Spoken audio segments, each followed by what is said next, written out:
तो हेलो दोस्तों, कैसे हैं आप सब। मैं आशा करता हूँ आप लोग बिल्कुल ठीक होंगे।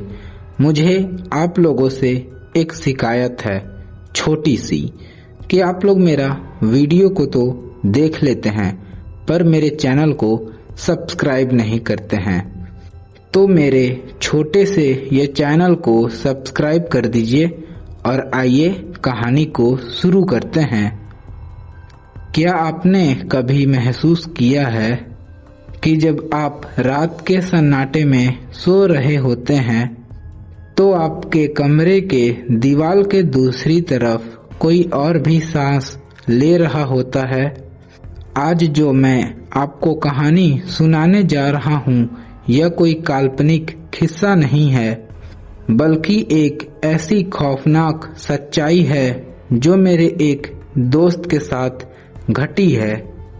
इस कहानी को सुनने के बाद शायद आज रात आप लोग अपनी दीवार के सामने सट कर सोने की हिम्मत नहीं करेंगे, क्योंकि कभी कभी जिसे बस हम एक दीवार समझते हैं वह किसी की कब्र भी हो सकती है। गौर से सुनिएगा, क्योंकि वह आवाज शायद आपके पीछे भी हो सकती है। दीवार की कैदी एक अनसुनी चीख। ये बात करीबन 6 साल पुरानी है। मेरा दोस्त विक्रम अपने परिवार के साथ एक नए बने मकान में शिफ्ट हुआ था। घर देखने में तो बहुत अच्छा और बहुत खूबसूरत भी था, लेकिन उसकी नींव एक पुराने खंडहर पर रखी गई थी। पहला संकेत। शुरुआती 3 दिन तो खुशियों में बीते, लेकिन चौथी रात सन्नाटे को चीरती हुई एक आवाज आई। ठक ठक ठक। विक्रम की नींद खुली। आवाज ठीक उसके बिस्तर के पीछे वाली दीवार से आ रही थी। उसे लगा कि शायद कोई चूहा होगा। उसने दीवार पर हाथ मारा और वह आवाज बंद हो गई। लेकिन जैसे ही उसने हाथ को हटाया, उसे दीवार के अंदर से एक ठंडी सरसराहट महसूस हुई, जैसे कोई अपना नाखून सीमेंट पर रगड़ रहा हो। खौफ का बढ़ना। अगली रात वह आवाज नहीं रही, बल्कि एक फुसफुसाहट में बदल गई।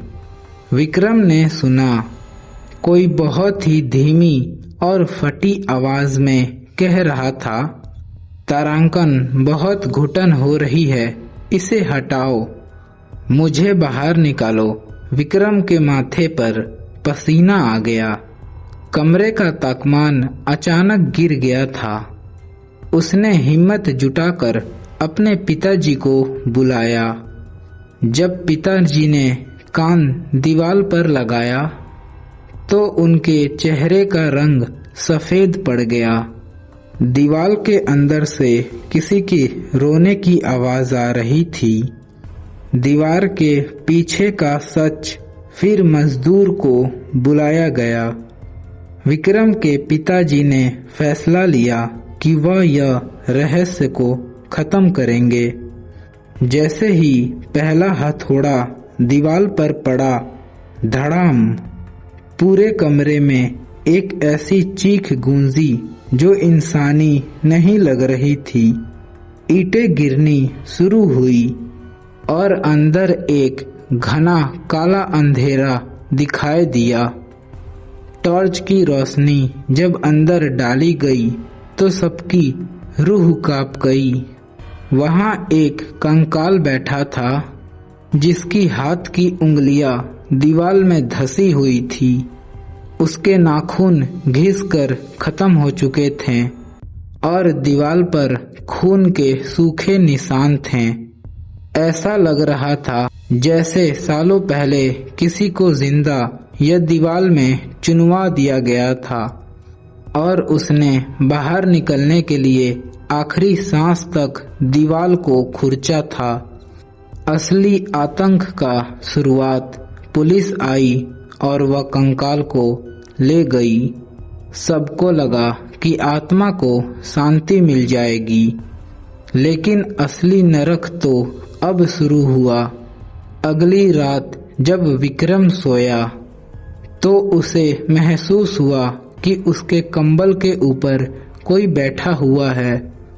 उसने आंखें खोली तो देखा वही कंकाल, जिसकी आंखों के जगह सिर्फ 2 काले गड्ढे थे, उसके सीने पर बैठा था। उसका जबड़ा हिला और वही आवाज आई, तुमने मुझे बाहर क्यों निकाला? अब मैं अकेला नहीं रहना चाहता, अब तुम मेरे साथ चलोगे। विक्रम चिल्लाया, लेकिन उसकी आवाज नहीं निकली। उसकी माँ जब कमरे में आई तो उन्होंने देखा कि कमरे की सारी दीवारें अपने आप रो रही है और सीमेंट से पानी नहीं बल्कि गहरा काला खून गिर रहा था। अंजाम फिर विक्रम के परिवार ने रातों रात वह घर को छोड़कर चले गए। आज भी वह घर वीरान खड़ा है।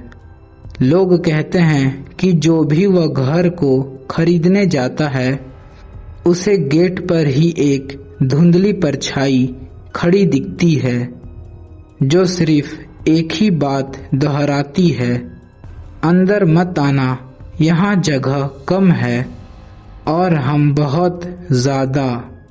तो यह कहानी यहीं पे समाप्त होती है।